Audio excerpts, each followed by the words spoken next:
Karibuni katika darasa huru la Injili, ambapo katika darasa hili tunakuwa huru kujifunza neno la Mungu kwa usahihi kama lilivyo, na darasa hili linapatikana katika chaneli ya Mwalimu Kimweri TV, na mwisho wa darasa hili au kipindi hiki usisahau kusubscribe, kushare, kucomment na kulike, na Mungu akubariki sana.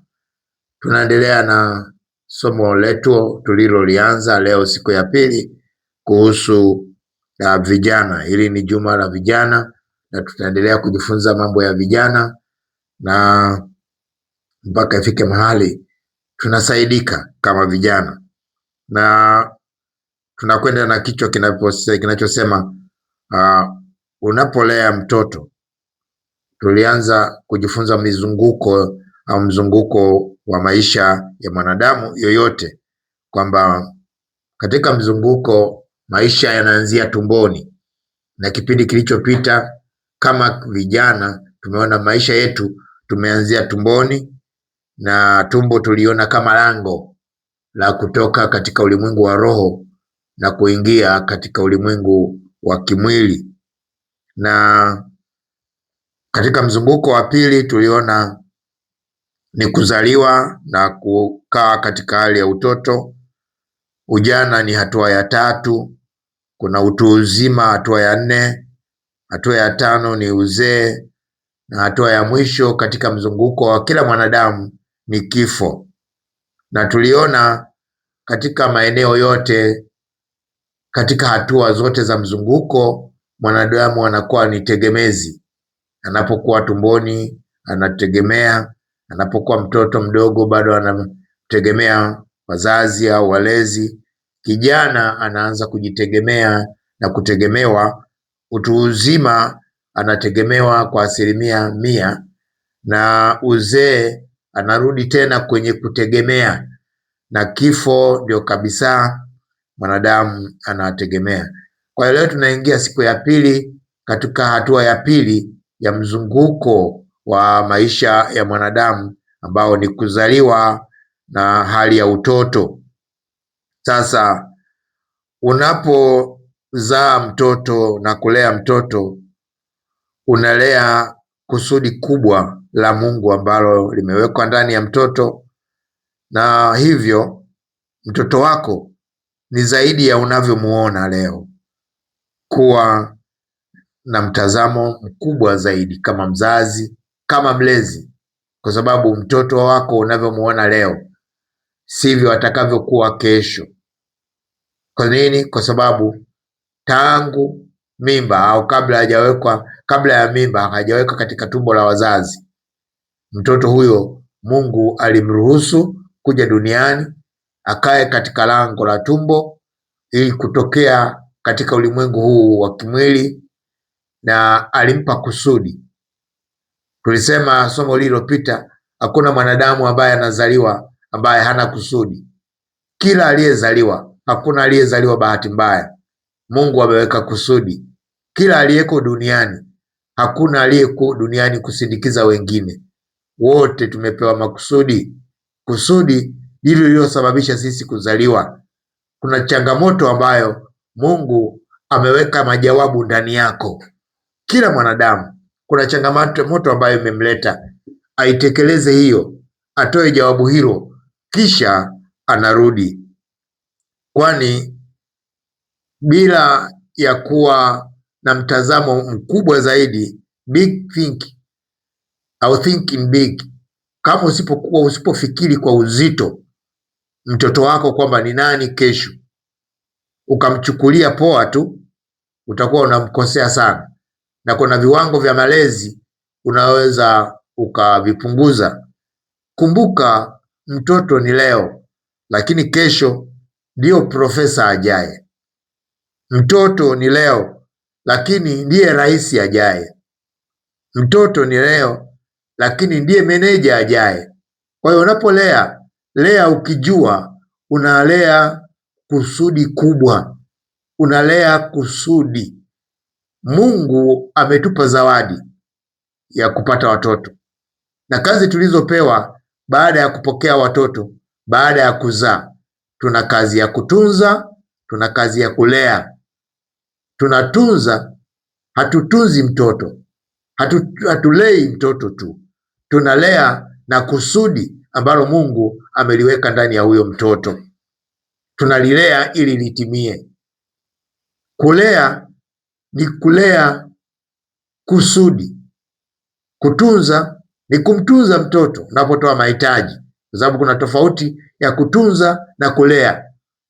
Unapotunza ni pale unapotoa mahitaji ya mtoto ili aweze kustawi kimwili. Unapolea unajenga utu wa ndani ili aweze kukubalika kwa Mungu, kwa jamii ambayo ataitumikia maisha yake yote kutimiza kusudi ambalo Mungu ameliweka ndani yake. Kwa hiyo unapolea ni vizuri ukakumbuka kwamba unalea rubani ajaye. Unapolea kumbuka unalea mke wa mtu. Kwa hiyo ukimdekeza unamharibia maisha. Unapolea kumbuka unalea kusudi kubwa, huyo ni mume wa mtu. Kwa hiyo unapolea ni vizuri ulee kwa heshima, kwamba unalea mume wa mtu, unalea mke wa mtu ajaye, unalea tajiri mkubwa ajaye, unalea kitu kikubwa sana. Ndani ya mtoto kuna siri kubwa ya kusudi la Mungu ambalo ameliweka ndani. Kwa hiyo tuwe na heshima kama wazazi, tuwe na adabu kama wazazi. Tunapolea watoto tujue kabisa tunalea kusudi kubwa sana. Kumbuka nilikwambia jukumu tulilo nalo kama walezi au wazazi, baada ya kupokea mtoto tunawafanyia mambo mawili: kutunza afya zao na miili yao waweze kukua, lakini kulea lazima useme. Kulea kunaambatana na kutenda, kusema hili hapana, hili ndio. Unapomfundisha hili hapana, hili ndio, unamshepu ndani, unamfinyanga ndani, unalilinda lile kusudi, kwamba asije ikaota tabia ambayo haifai ikazuia lile kusudi la Mungu lisitimie. Kwa tuna kazi kubwa sana baada ya kupata watoto, ya kuwashepu hao watoto ili waweze kuwa maprofesa wazuri wajao, waweze kuwa marais wazuri wajao, waweze kuwa mameneja wazuri wajao, waweze kuwa marubani wazuri wajao, waweze kuwa wakandarasi wakubwa wajao, waweze kuwa bora, waweze kukubalika katika jamii na kuitumikia jamii. Kwa hiyo ni vizuri kulea kwamba mtoto sio wa kwako, umepewa tu dhamana. Mtoto sio wa kwako. Mtoto Mungu amekupa tu dhamana ya kumtunza na kumlea, lakini mwenye makusudi ya kumtumia hapa duniani kutoa majawabu kwa jamii ni Mungu peke yake. Kwa hiyo tuwalee watoto wetu katika heshima kubwa, tukijua hawa watoto sio wa kwetu, ni mali ya Bwana. Watoto sio wa kwetu, ni mali ya serikali. Kama hujui mtoto ni wa nani, jaribu kumuua. Mwenye mtoto utamuona. Hivyo utakapogundua kwamba kumbe mtoto sio wa kwako. Mtoto ni mali ya serikali, mtoto ni mali ya kanisa, mtoto ni mali ya Mungu. Na ni lazima kuwa na mawazo hayo makubwa kwamba watoto sio mali yetu. Jambo lingine nitaka tutoe mtazamo kama darasa. Tuna mitazamo mitatu kama mwalimu. Mtazamo wa kwanza, watoto ni vijana wajao, wana kitu cha kimungu ndani yao. Lazima tuwalee ili hicho kitu cha kimungu tusiwe kikwazo. Tusiwalee katika uhuru mno na kuwadekeza, kwa sababu kitu cha kimungu kinaweza kisitokee. Lazima tuwalee katika adabu na katika kumcha Mungu. Kwa hiyo ni vijana wajao. Lakini pili, watoto kuna haja kubwa ya kuwalea watoto kwa kuwatunza ili waweze kukua vyema. Lakini kuna haja pia ya kuwaandaa watoto katika utulivu, si katika ukatili wala unyanyasaji, kwa sababu kundi la watoto lina changamoto zake ambazo tutaziona muda sio mrefu. Lengo mahususi ya darasa hili ni kuwalea watoto katika njia inayowapasa. Tunataka kufundishana ili kila mzazi, kila mlezi ahakikishe kwamba anamlea mtoto katika njia inayompasa. Hiyo ni lengo la kwanza. Hiyo tunaipata katika Mithali sura 22 mstari wa 2, mstari wa 6. Neno la Mungu linasema, mlee mtoto katika njia impasayo, naye hataiacha hata atakapokuwa mzee. Biblia inatufundisha kwamba tunatakiwa kumlea mtoto katika njia inayompasa. Kumbe hatulei tu, kuna njia ambayo inampasa mtoto kulelewa, na ukimlea hivyo, Biblia inasema kwamba hiyo njia hataiacha hata atakapokuwa mzee. Maana yake maisha yake yote ataishi kama ulivyomlea. Kama hukumlea katika njia inayompasa, ni shida. Ni wito wa darasa hili, ni lengo la darasa hili, kwamba kila mzazi, kila mlezi amlee mtoto kama Mithali inavyoelekeza, kwamba umezaa sawa, kazi iliyofuata sasa ni kulea. Waswahili wanasema kuzaa ni rahisi kuliko kulea. Unapolea unamfinyanga mtu akubalike mbele za Mungu au akataliwe. Unapomlea mtu unamfinyanga mtu akubalike kwenye jamii au awe mzigo tu. Kuna wazazi wengine wanalea watoto wao si katika njia inayopasa. Watoto wanakuwa ni mzigo kwenye jamii, wanakuwa ni mzigo. Sawa, amekuwa meneja, lakini anadeka, kazoea kudekezwa maisha yake yote. Sawa, ameolewa, lakini hajui kupika, amedekezwa. Amejua kwamba wanaopika ni vibarua, ni wafanyakazi ambao wameajiriwa na wazazi wao. Kwa hiyo mtoto amedekezwa. Kwa hiyo mtoto wa namna hiyo anaingia kwenye maisha akiwa na majuto kwa wazazi wake. Tukiwalea watoto wetu tukifikiri kwamba tunawapenda na kuwadekeza, watakuja kutujutia, watajuta, wataona dunia ni chungu. Maana mtoto wako hutakaa naye maisha yako yote. Huo ndio ukweli. Hutakaa naye, kuna umri tu mtaachana, ataenda shule, kuna umri tu ataolewa au ataoa, atakuwa na maisha yake. Kama hujamfundisha kazi, kama hujamfundisha maadili, kule kwenye jamii ataishi na nani? Na uliwaambia watu, acheni mtoto wangu, mlinisaidia kuzaa. Sawa, hatujakusaidia kuzaa, lakini pia mtoto huyo wa kwako, na muita wa kwako, hata kuja kukutumikia wewe. Ndio maana atasoma shule nyingine, atakuja kuwatumikia watu wengine kabisa ambao hata hawajalipa ada. Au nafikiri akija kuwa daktari atakuja kukutibu wewe, au atakuja kututibu sisi? Kwa hiyo mtoto umlee ukijua kwamba kuna siku hutakuwa naye. Usimdekeze katika madekezo ambayo hata kutana nayo kwenye jamii.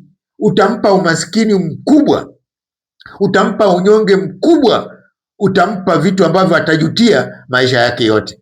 Mtengeneze mtoto ukijua sio wa kwako, ni mali ya Mungu na Mungu ameweka kusudi lake ndani yake. Kwa hiyo ilikuwa ni lengo la kwanza, ambapo tunasoma kwenye Kiswahili kingine kinasema katika Mithali hiyo 22:6 anasema mfundishe mtoto njia anayopaswa kufuata, naye hataiacha hata katika uzee. Hii ni tafsiri nyingine ya Biblia nyingine, Kiswahili cha Kenya. Lakini kuna tafsiri Kiswahili cha kisasa ya Mithali hiyo 22 mstari wa 6 nasema, mfunze mtoto namna ya kuishi vizuri, naye hata sahau njia hiyo hata uzeeni. Hapa ametafsiri vizuri sana, ametafsiri. Ngoja nirudie. Mithali 22:6 anasema mfunze. Kulea ni kufunza, kulea ni kutoa mafundisho, kulea ni kufunza, ni kusema. Kulea lazima useme na utende, uchape wakati mwingine pale anapokosea, kumrudi. Biblia inasema kwamba kumrudi. Mahali pengine Mungu anasema wote ni wapendao na wakemea na kuwarudi. Fanya bidii ukatubu. Kama Mungu sisi anayetupenda anatukemea na kuturudi. Watoto wetu kama tunawapenda, lazima ifike mahali tunawakemea, tunawarudi, tunawarudisha kwenye njia kwamba hii hapana, hii sawa, kwa sababu moja mbili tatu, hii hapana kwa sababu moja mbili tatu. Mtoto akilelewa huria tu kwamba kila anachotaka anapewa, tunawaharibu, tunaangamiza kizazi, tunawapa umaskini wa kudumu, ambapo tutakapokuwa hatupo duniani, aidha tumekufa au wako katika hatua zao za maisha, kutafuta maisha yao, tutakuwa tumewapa msiba mkubwa, tutakuwa tumewapa umaskini mkubwa sana. Jambo la pili au lengo la pili ni kwamba Mungu ana muda anamlinda mtoto. Mungu, jambo la pili ambalo nataka tujifunze kao lengo la darasa hili ni ili tuweze kuelewa kwamba Mungu anamlinda sana mtoto. Tutaona baadaye kwamba Mungu anapomlinda mtoto, hamlindi mtoto kwa maana ya mtoto, analinda kusudi lake ambalo Mungu ameliweka ndani yake, na kusudi hilo likishaingizwa ndani ya mtoto linakuwa na vita kubwa. Baadaye tutaona ndio maana Mungu anachukua jukumu la kumlinda mtoto kwa maana ya kulinda kusudi. Na mzazi lazima ujue kwamba mtoto uliye naye sio wa kwako moja, lakini lazima ujue kuna kusudi kubwa sana Mungu ambalo ameweka ndani ya huyo mtoto, ambapo unapaswa kulilinda kwa kulilea, kumlea mtoto katika njia impasayo, ili kusudi la Mungu liweze kukua na liweze kutoa matunda kwa kuilinda jamii au kwa kutoa suluhisho katika jamii.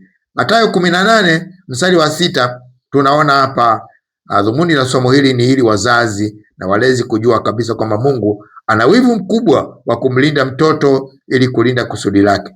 Mathayo 16:6 anasema, Mathayo 18 sura ya 18 mstari wa 6, lakini mtu yeyote atakayemkwaza mmoja wa hawa wadogo wanaoniamini, ingekuwa heri afungiwe shingoni jiwe kubwa la kusagia, kisha azamishwe kilindini mwa bahari. Hapa Mungu anatoa adhabu kwamba mtu yeyote anayemkosesha mdogo miongoni mwa hawa wadogo. Sawa, inaweza ikawa na tafsiri nyingi, lakini bado tunarudi kwenye udogo kwa maana ya utoto, kwamba katika mtoto awe ni wa kiroho awe ni wa kimwili, ndani Mungu ameweka kusudi, na hilo kusudi ndilo linalosababisha alindwe. Ni kama viongozi wetu katika serikali wanavyolindwa. Hawalindwi kwa sababu wao ni watu bora, wanalindwa kwa sababu ya vyeo walivyo navyo. Siku vyeo hivyo wakiviacha, huo ulinzi unaouona hautakuwepo. Kwa hiyo walinzi wanaolinda viongozi wetu wanalinda kusudi, kwamba huyu ni kiongozi ana kusudi la kutekeleza katika jamii. Ili aweze kufikia mwisho wa kusudi lake, lazima alindwe, asije akakatizwa katikati, kusudi lisitimie. Kwa hiyo watu hawalindi mtu kama mtu, wanalinda lile kusudi, wanalinda hicho cheo, ili uweze kudumu, utendee haki hicho cheo. Ndivyo ilivyo kwa mtoto. Hatuwalindi watoto kwa sababu ya watoto, hapana. Tunataka wastawi, ijefike mahali wanaitumikia jamii, kusudi la Mungu linatimia, na Mungu naye anachukua jukumu la kulinda. Nitaka tufahamu hiyo pointi ya muhimu sana, kwamba hata Mungu analinda mtoto kwa sababu ya kusudi lake ambalo ameweka ndani. Lengo la tatu la darasa hili kuhusu wa vijana na watoto ni kwamba mtoto ni mrithi. Mtoto ni mrithi. Tunasoma Zaburi ya 127 mstari wa 3. Zaburi ya 127 mstari wa 3. Biblia inasema, watoto ni urithi utokao kwa Bwana, uzao wa tumbo ni thawabu. Hapa inatupa siri kubwa sana, kwamba usimchukulie poa mtoto wako. Huyo mtoto unayemuona, Mungu ameweka urithi utokao kwa Bwana, ameweka urithi utokao kwa Bwana, na watoto wa tumbo lako ni thawabu, ni zawadi, ni thawabu. Mtoto ni thawabu, mtoto ni urithi uliotoka kwa Bwana, uliotoka kwa Mungu. Mungu ameweka urithi ndani ya huyo mtoto, ameweka kusudi. Hakuna mtoto aliye tupu ambaye hana kitu cha kuifaa jamii, cha kumfaa Mungu. cha kufaa mwanadamu yoyote. Kila mwanadamu ana kusudi ambalo anaweza kaja kusaidia hata mtu mmoja, lakini haiwezekani akawa tupu kabisa. Kila mtoto ana kusudi ambalo hilo kusudi anaweza ikaonekana kwenye vipawa vya uongozi, vipawa mbalimbali ambavyo akivitumia tofauti na mtu mwingine vikawasaidia watu wengi sana, vikawasaidia watu wengi sana. Kwa hiyo Mungu amewekeza kusudi lake, amewekeza urithi ndani ya mtoto. Unapolea, lea huo urithi uweze kutimia, ambao umetoka kwa Bwana. Mungu kaweka kitu chake humo ndani. Zaburi inasema huo ni urithi, lakini ukitimia, huyo mtoto anakuwa ni zawadi kwako, anakuwa ni zawadi kwa jamii. Anasema uzao wa tumbo ni thawabu, ni zawadi. Akakubalika, ukamlea vizuri, kusudi ikakuwa vizuri, akawa thawabu, akawa na wabariki watu, kama tunavyoona wenye vipaji mbalimbali wanavyotubariki kanisani au katika jamii tu kwa ujumla, kwa uongozi wao, kwa hekima zao, kwa busara zao ambazo Mungu aliweka kama urithi ndani yao, na wazazi nao wakatimiza jukumu lao la kuwalea hawa watoto. Leo hii watoto hao wamekuwa tunu, leo hii hao watu wamekuwa zawadi, wamekuwa maprofesa bora, wamekuwa viongozi bora, wamekuwa mameneja bora, kile ambacho Mungu alikiweka kama urithi ndani kinawabariki sana watu, kinawabariki watu sana. Nitaka tuone hilo kama lengo la pili, kama lengo la tatu la mtoto la somo letu. 4, lakini si kwa umuhimu, ni kwamba kila mtoto kuna kitu Mungu ana makusudi naye. Hakuna mtoto, kama nilivyosema awali, anayezaliwa ambaye Mungu hajamkusudia kuja kutoa majawabu katika dunia hii, na makusudi hayo anapewa tangu tumboni, tangu tumboni. Na ndio maana tulisoma, ukirejea somo lililopita utaona kuna habari za kina Samsoni walitengwa tangu tumboni, wakina Paulo walitengwa tangu tumboni. Tunaona watu mbalimbali walitengwa tangu tumboni. Yeremia alitengwa tangu tumboni. Ukisoma katika Yeremia sura ya 1 mstari wa 5, Yeremia sura ya 1 mstari wa 5 hadi wa 7, neno linasema hivi: kabla sijakuumba katika tumbo nalikujua, na kabla hujatoka tumboni nalikutakasa. Nimekuweka kuwa nabii wa mataifa. Ndipo niliposema, Bwana Mungu, tazama, siwezi kusema, maana mimi ni mtoto.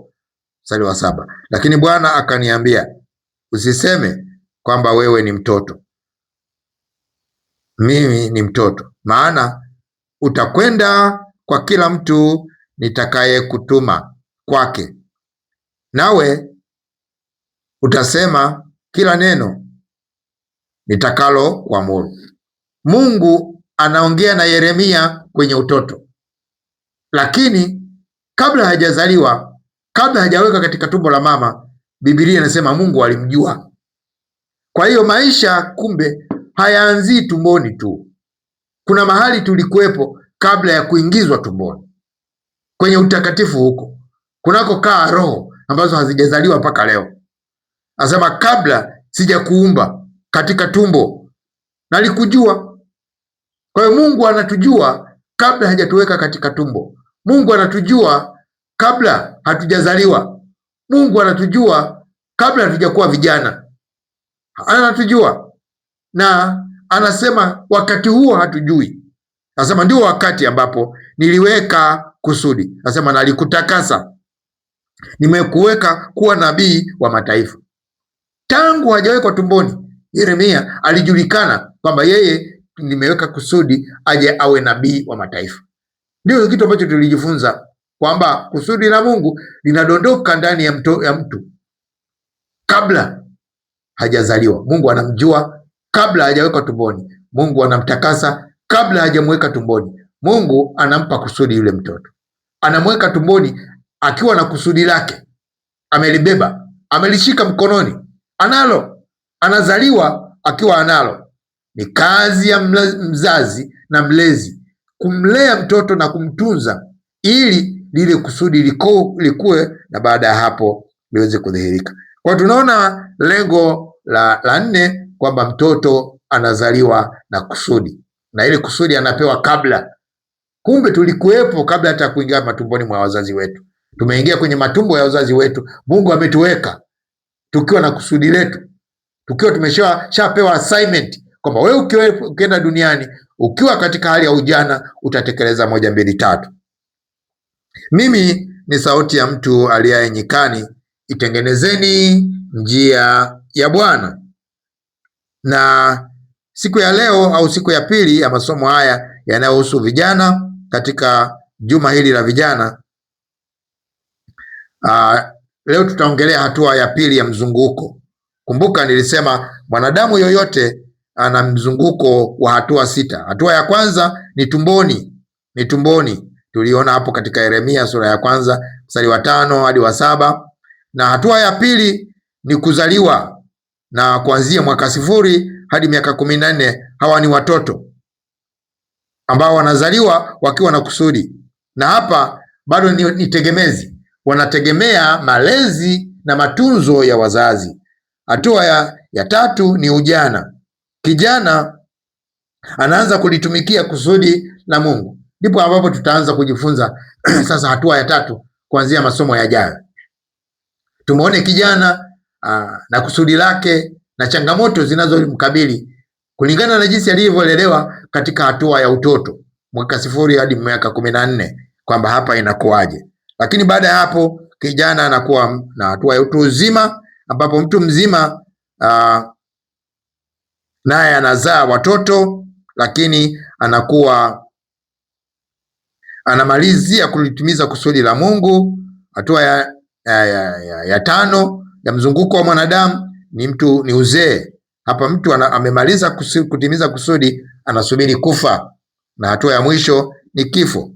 Somo hili tutaligawa katika makundi mawili au katika sehemu mbili. Sehemu ya kwanza, mtoto ni nani, na sehemu ya pili, changamoto za mtoto na utatuzi wa kibiblia. Tuanze sehemu ya kwanza, mtoto ni nani? Mtoto, tunaweza tukawataja watoto kulingana na umri, kwa kigezo cha umri. Na Tanzania bado ni nchi yenye idadi kubwa ya vijana wachanga. Ina vijana wachanga ambao tunasema kuanzia mwaka 0 hadi miaka 14. Hawa ni vijana wachanga ambao kwa sensa iliyopita ni 42.8%. Vijana wachanga Tanzania ina kundi kubwa sana.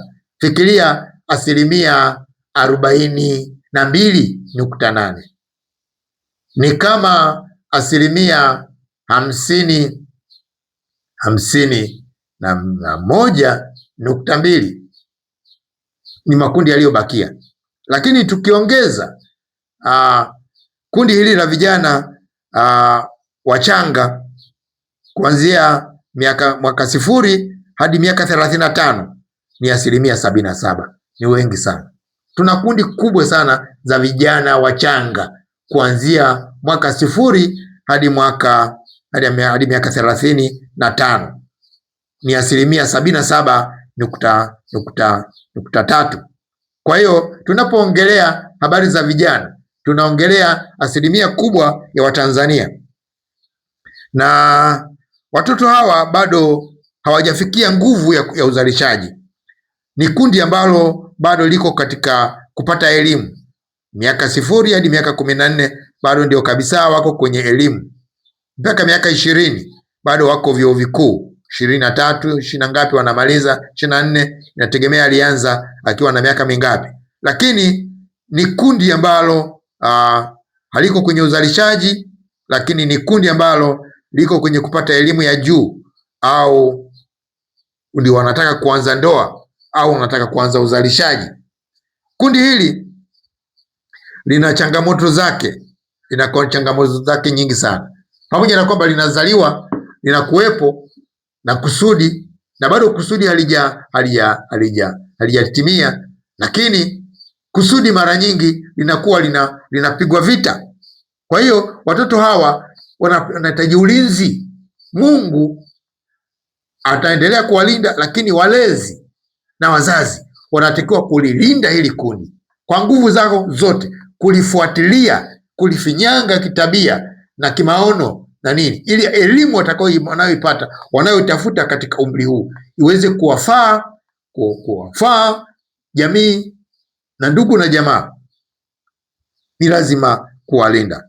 Sasa changamoto za watoto katika kundi hili za vijana wachanga hasa katika Tanzania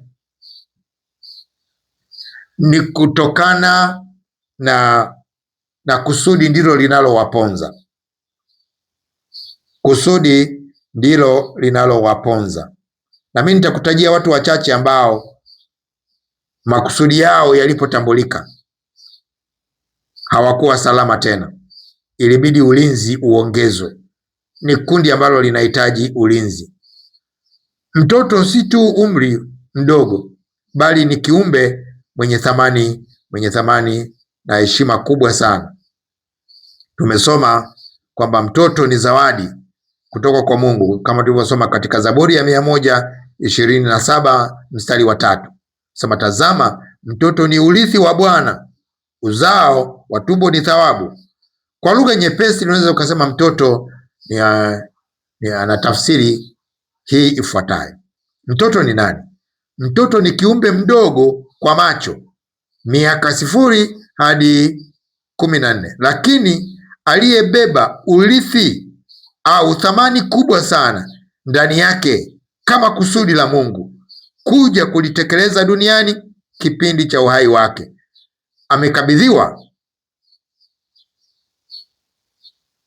Mungu amekukabidhi wewe kama mzazi au mlezi ili umzae na kumlea na kumtunza. Yeye si mali yako. Mtoto si mali yako ya kufanya upendavyo. Mtoto ni umbo tu, lakini amebeba kitu kikubwa sana. Unaagizwa kama mzazi, unaagizwa kama mlezi kumlea huyo mtoto. Tumeona katika Yeremia sura ya 1 mstari wa 5 hadi wa 7.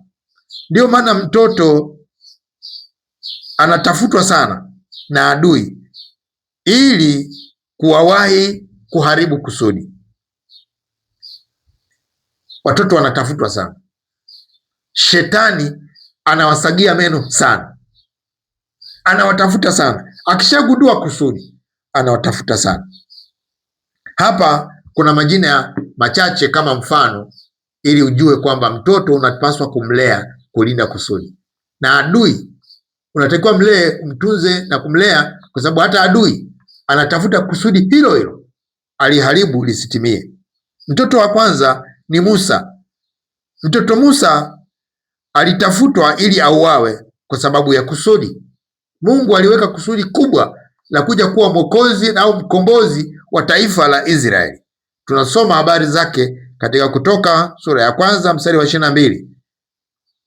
Tusome hicho kipande tupate picha. Kutoka sura ya 1 mstari wa 22. Kisha huyo Farao akawaagiza watu wake akisema, kila mtoto mwanamume atakayezaliwa mtamtupa mtoni, na kila mtoto mwanamke mtamuhifadhi hai. Kwa nini watoto wa kiume? Kwa nini watoto wa kike? Watoto wa kiume waliagizwa kwamba kila watakapozaliwa watupwe mtoni, na watoto wa kike waachwe tu. Kusudi baada ya kuona dalili kwamba kuna mtoto atakuja kuzaliwa hapa, atakuwa shida, atatusumbua wa Misri, mkakati ukawekwa wa kuhakikisha kwamba kila mtoto, na kwa Musa waligundua hilo kusudi, kwa hiyo wakaona wamfiche. Kutoka sura ya 2 mstari wa 2 anasema, yule mwanamke akachukua mimba akamzaa mwana. Alipoona ya kuwa ni mtoto mzuri akamficha miezi mitatu. Alipoona kwamba ni mtoto mzuri, inawezekana aliona kusudi ndani, na alipokuwa hawezi kumficha tena, alimpatia kisafina cha manyasi, akakipaka sifa na lami, akamtia mtoto ndani yake, akakiweka katika maji kando ya mto. Kwa hiyo tunaona Musa hapa alizaliwa. Wazazi mara nyingi wanaweza kaona kusudi kwa mtoto, akaona kusudi, kuna kusudi kubwa sana, huyu mtoto ni mzuri kwa maana ya umbo, kwa maana ya uzuri wa rohoni. Kusudi wameliona, wameona ule uzuri, wakamficha miezi mitatu. Baadaye ikaja kuonekana haiwezekani tena kumficha, kusudi lake bado linachomoza. Wakaamua kutega mtego wa kutengeneza kisafina, kuvizia saa ambayo mtoto wa mfalme atakapokuja kuoga, mtoto wa Farao atakapokuja kuoga pale baharini, amuone mtoto, amhurumie, amuite ni mtoto wake, ili aweze kulea kusudi. Kwa hiyo lengo kuu, lengo la kuua kabla ya kukua au kabla ya kutimizwa kusudi ni ili kuzuia lile kusudi lisiweze kutokea. Musa aliandaliwa kuwa mtu mkubwa baadaye, kuwa mkombozi wa Israeli, kutoa sheria, kuwa kiongozi wa mpango wa Mungu. Lakini adui aliona hiyo hatari mapema, aliliona hilo kusudi, akaamua kupambana naye, kummaliza. Mtu mwingine kama mfano ni Yesu Kristo. Yeye naye alifuatiliwa sana na adui ili auawe. Watu wa kwanza, huwezi ukaamini, ambao walikwenda kumuona, inawezekana ni kwa nia ya kummaliza, lakini nyota yake waliiona mapema, ni mamajusi. Mamajusi ni wataalamu wa nyota au wachawi au waganga ambao wanatufanya makazi zao kwa kutabiri, kwa kutazama nyota. Sasa wakiwa mbali sana, waliiona nyota ya Bwana, waliiona nyota ya Yesu, waliliona kusudi lililo kubwa, wakaanza kumtafuta. Tunasoma habari zake katika Mathayo sura ya 2 mstari wa 1 hadi ule wa 5. Yesu alipozaliwa katika Bethlehemu ya Uyahudi zamani za mfalme Herode, tazama, mamajusi wa mashariki walifika Yerusalemu wakisema, yuko wapi yeye aliyezaliwa mfalme wa Wayahudi? Kwa maana tuliiona nyota yake mashariki, nasi tumekuja kumsujudia. Basi mfalme Herode aliposikia hayo, alifadhaika, na Yerusalemu pia pamoja naye. Akakusanya wakuu wa makuhani wote na waandishi wa watu, akatafuta habari kwao, Kristo azaliwa wapi? Na wakamwambia, katika Bethlehemu ya Uyahudi, maana ndivyo ilivyoandikwa. Mathayo sura ya 2 mstari wa 11, neno la Mungu linasema, wakaingia nyumbani. Sasa hapo tunaona mamajusi wameiona nyota ya Yesu tokea mbali. Kuna watu wanaweza wakaiona nyota yako tokea mbali. Kuna watu wanaweza wakaona nyota ya mtoto wako kiuchawi tokea mbali, na wakaifuatilia, wakaizima, kwa maana ya kumuua au kuichukua na kuuza au kumtubia mtu mwingine. Kwa hiyo kuna hila nyingi zinaweza zikafanyika, mtoto kunyang'anywa kusudi ambalo Mungu ameweka ndani yake. Na hapa Yesu walijaribu, wakashindwa. Katika Mathayo 2:11 nasema, wakaingia nyumbani, wakamwona mtoto pamoja na Mariamu mama yake, hao mamajusi sasa mamaye, wakaanguka kumsujudia. Nao walipokwisha kufungua hazina zao, wakamtolea tunu, dhahabu na uvumba na manemane. Mstari wa 12, nao wakiisha kuonywa na Mungu katika ndoto wasimrudie Herode, wakaenda zao kwao kwa njia nyingine. Mstari wa 13, na hao walipokwisha kwenda zao, tazama, malaika wa Bwana akamtokea Yusufu katika ndoto akisema, ondoka, umchukue mtoto na mama yake, ukimbilie Misri, ukae huko hata nikuambie, kwa maana Herode anataka kumtafuta mtoto amwangamize. Hamwangamizi Yesu kama Yesu anataka kuangamiza kusudi, aliharibu kusudi.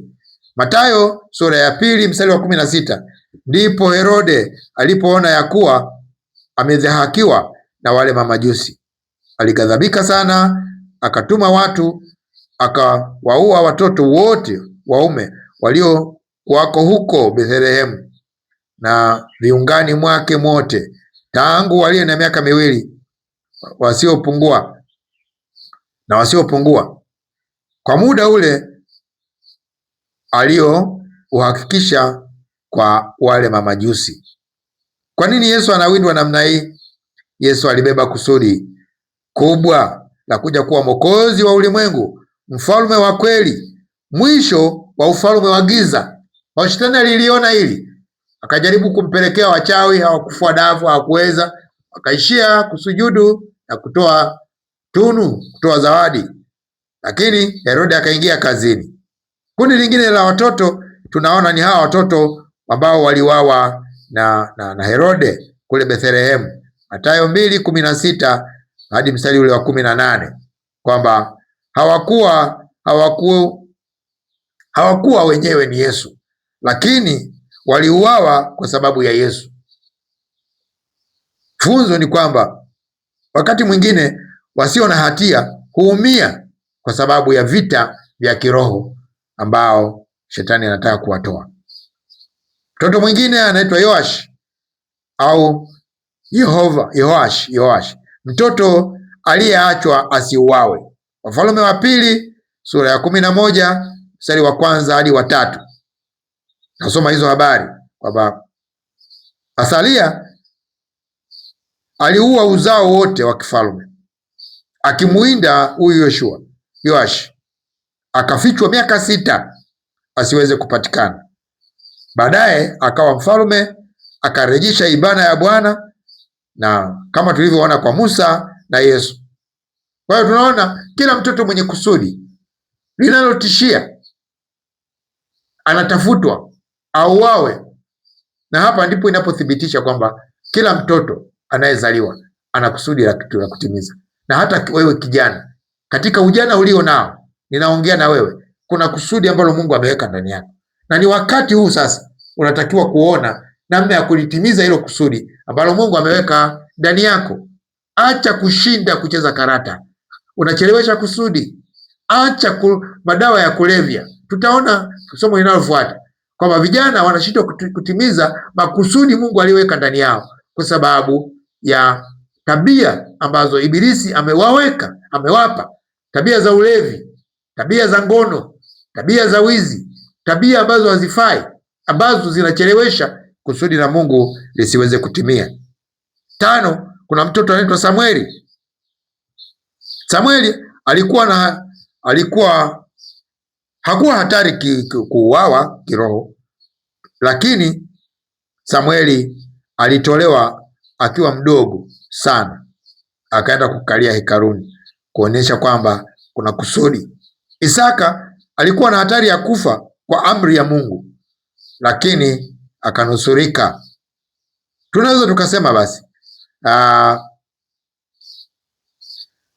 kwamba Biblia inatuonyesha kanuni 4 kwa watoto. Kwanza, mtoto au watoto wanaweza kubeba kusudi kubwa la Mungu. Kwa maana hiyo, baada ya kutaja hiyo mifano 6, tunahitimisha kwa kusema, kwa kuweka hizi kanuni 4. Kanuni ya kwanza ni kwamba mtoto anaweza kubeba kusudi kubwa la Mungu. Kusudi la pili au kanuni ya pili, adui hushambulia kusudi mapema tangu utoto, ikiwezekana hata mimba. Ndio maana watoto wanatengwa. Samsoni alikuwa mnadhiri tangu tumboni. Yohana alijazwa Roho Mtakatifu tangu tumboni. Kwa nini Mungu anakimbilia tumboni? Kwa nini? Kwa sababu ya kulinda kusudi.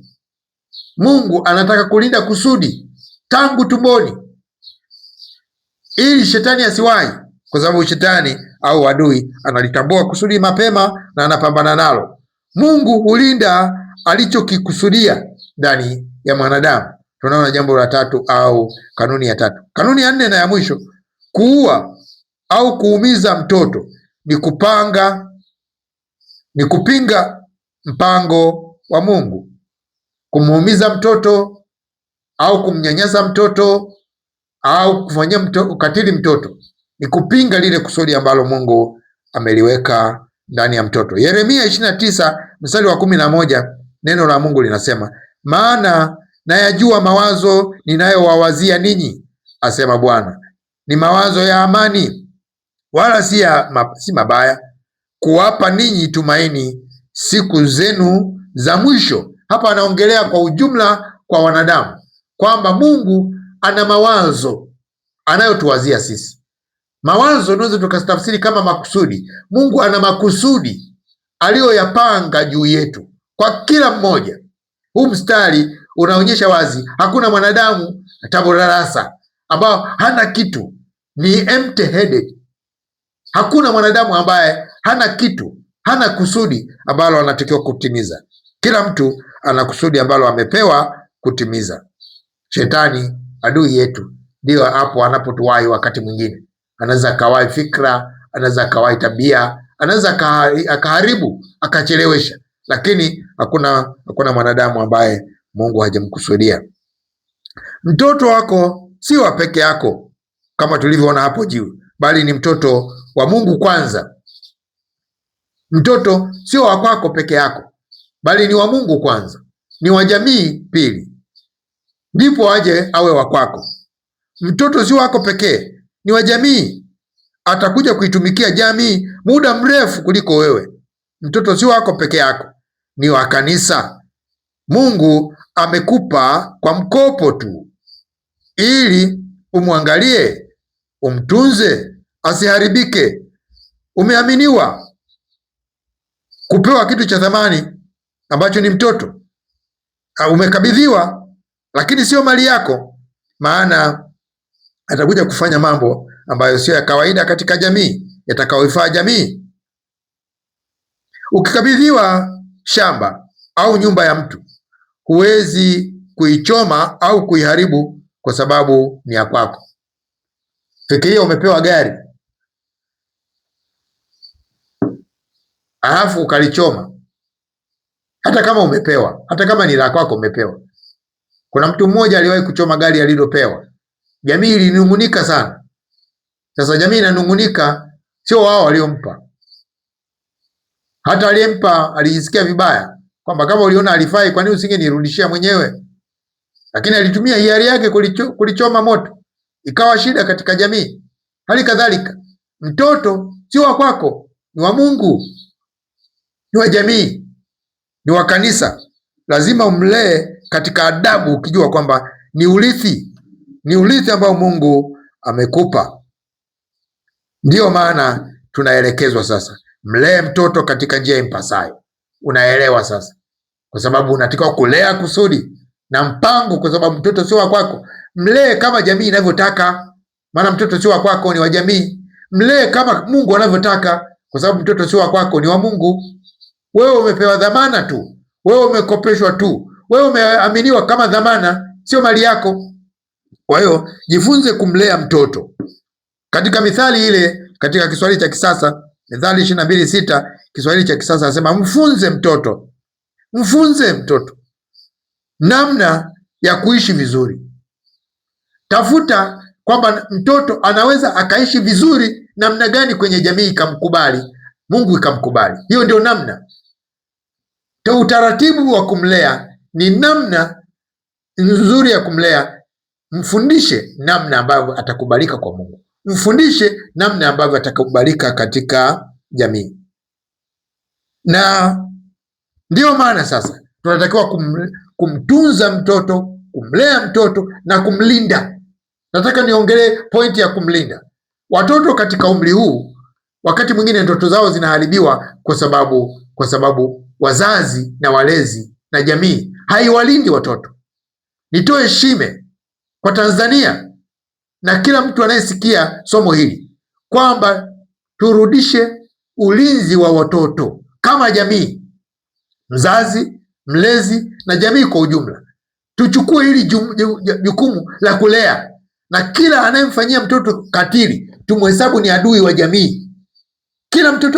Kila mzazi au mtu yeyote anayemfanyia mtoto unyanyasaji kama jamii tumhesabu huyo sio mwenzetu, kwa sababu anaharibu kiongozi wetu, anaharibu kusudi la Mungu. Huyo mtoto anaweza kuja kuwa rais, labda ilikuwa aje awe rais wa kutufaa, anamharibu. Tusiomuone ni mwenzetu, tuwe na huo mwamko. Na katika kundi hili tunapaswa kulilinda, kwa sababu kuna nyanja tatu ambapo watoto hawa walikahili wanaharibiwa. Watoto hawa wanaharibiwa nyumbani, wanaharibiwa njiani wakienda shuleni na kurudi nyumbani, wanaharibiwa shuleni kwenyewe.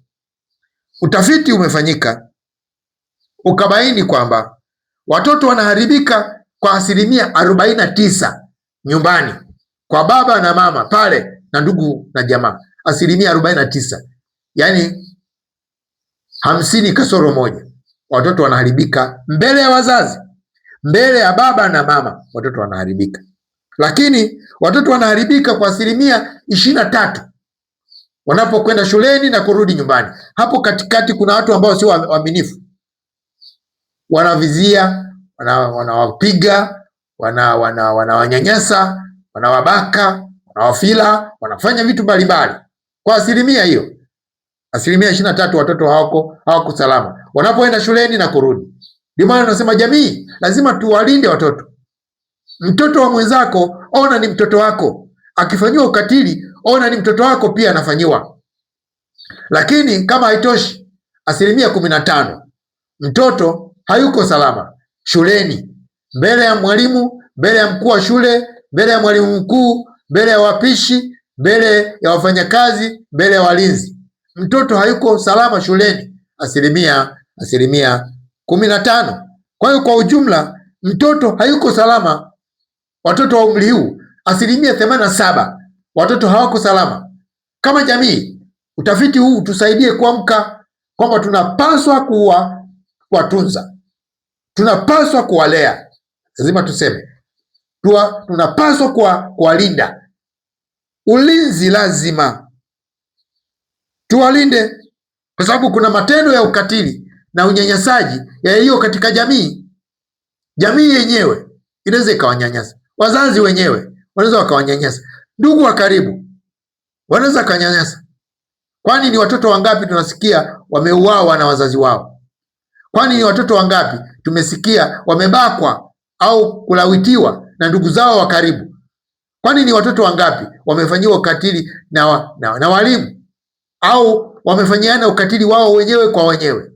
Kama jamii, kwa lengo la somo hili, tuamke shime kama jamii, tuamke tuwalinde watoto kwa pamoja, kwa sababu mzazi peke yake hataweza, lakini mzazi na jirani na jirani na jirani na jamii kwa ujumla, viongozi wote, viongozi wa vitongoji waone hili jukumu, viongozi wa kaya, viongozi wa vitongoji, viongozi wa kata, viongozi wa tarafa, viongozi wa wilaya, viongozi wa mkoa, viongozi katika kanda, viongozi katika nchi nzima, viongozi duniani, tupige kelele, tuhakikishe kwamba watoto tunawalinda, kwa sababu wamebeba kusudi kubwa.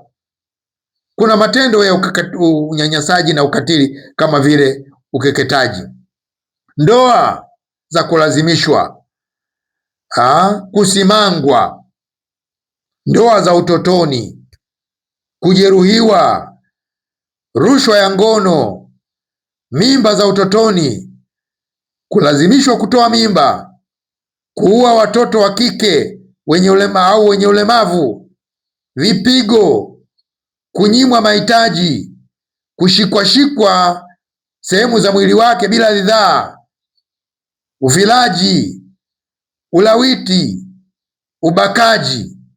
Biblia inasema katika Wakorinto wa kwanza sura ya 6 mstari wa 9, anasema, au hamjui ya kuwa wadhalimu, watu wenye dhuluma, hawataurithi ufalme wa Mungu? Msidanganyike, waasherati hawataurithi ufalme wa Mungu, wala waabudu sanamu, wala wazinzi, wala wafilaji, wala walawiti. Haya ni makundi ambayo hawataurithi ufalme wa Mungu. Na zinatajwa dhambi moja mbaya sana za Sodoma na Gomora, kwamba watendao maovu kama hayo kwa watoto wetu na kwa jamii kwa ujumla, kama ufilaji na ulawiti, hawa hawawezi kuingia katika ufalme. Mapenzi ya jinsia moja, hawa hawana nafasi. Sasa tusiwaruhusu kutuharibia jamii, tusiwaruhusu kuharibu jamii, kuharibu watoto wetu waliobeba kusudi. Yuda sura ya 1 mstari wa 7 hadi wa 8, Biblia inasema, kama vile Sodoma na Gomora na miji iliyo kando kando waliofuata uasherati kwa jinsi moja na hao wakaenda kufuata mambo ya mwili yasiyo ya asili. Imewekwa kuwa dalili, wakiadhibiwa katika moto wa milele. Kadhalika na hao katika kuota kwao huutia mwili uchafu, hukataa kutawaliwa na kuyatukana matukufu. Kwa hiyo ni lazima tusisubiri usodoma uendelee. Mwanzoni huku tuhakikishe kwamba tunaupiga vita usodoma. Lazima tuupige vita huu usodoma. Takwimu zinaonyesha haziridhishi. Kuna takwimu moja ya mwaka 2022 kwamba takwimu zinaonyesha za jeshi la polisi kwamba watoto 57,537 walilawitiwa nchini Tanzania kuanzia mwaka 2016. Idadi hii inaonyesha kwamba inaongezeka na ukatili. Takwimu ziko nyingi, unaweza ukagugu katika vyombo vya habari na ukaelewa. Kwa hiyo wahusika wa kuwalinda watoto ni watoto wenyewe. Lazima wachukue tahadhari wanapokwenda shule na kurudi nyumbani, watembee kimakundi ili waweze kulindana, na tusiwape nafasi watu wabaya wasio waaminifu kuweza kuwanyanyasa watoto wetu wakiwa njiani au mahali popote. Kwa hiyo wadau wa kwanza ni watoto wenyewe. Wadau wa pili ni wazazi au walezi. Lazima wachukue nafasi yao kuwalinda watoto wao kwa wivu mkubwa. Wawapo nyumbani, lazima kuwafuatilia. Wanapokuwepo shuleni, mtaani, lazima kuwafuatilia. Lakini wadau wengine wa kuwalinda watoto ni jamii. Nitoe wito kwa jamii kwamba ni lazima tuamke sasa ili tuweze kuwalinda watoto.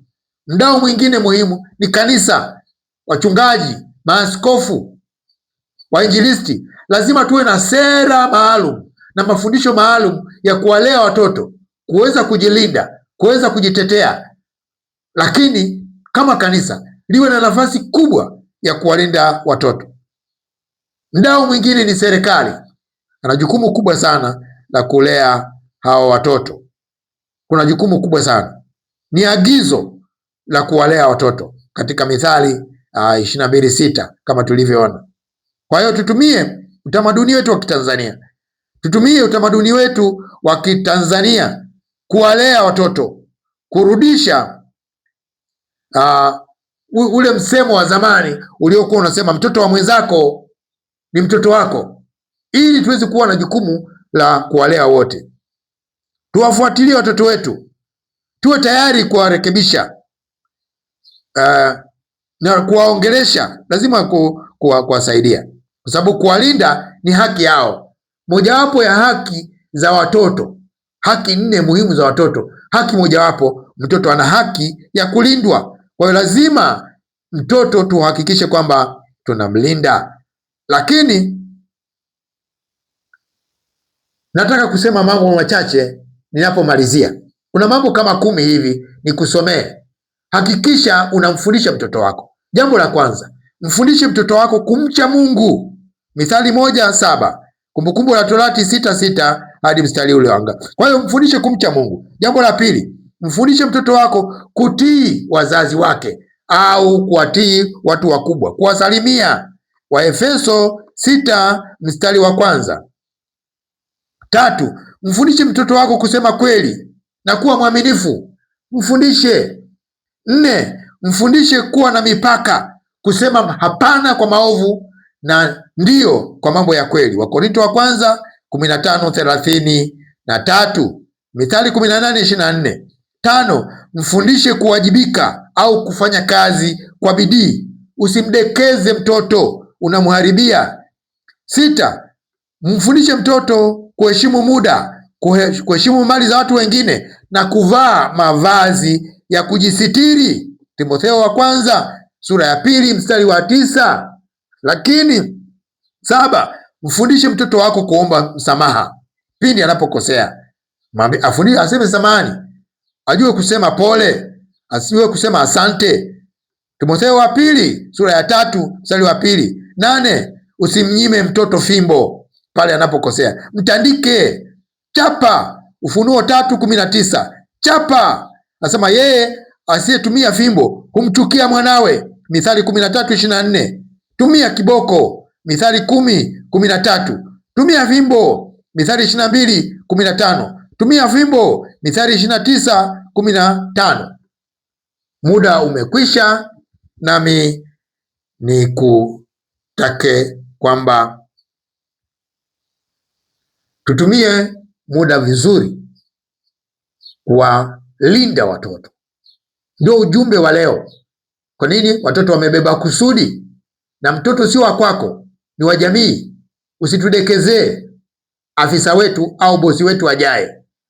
Usitudekezee mchungaji au nabii au mtume ajaye. Mimi ni sauti ya mtu aliaye nyikani, itengenezeni njia ya Bwana. Mimi ni mjoli wa Bwana, Mwalimu Kimweri. Kwa mawasiliano mia namba hii 0756 760 855, 0756 760 855. Mungu akubariki. Tuchukue jukumu letu la kuwalea, kuwatunza na kuwalinda watoto katika jina la Yesu, na Mungu atakubariki. Amen.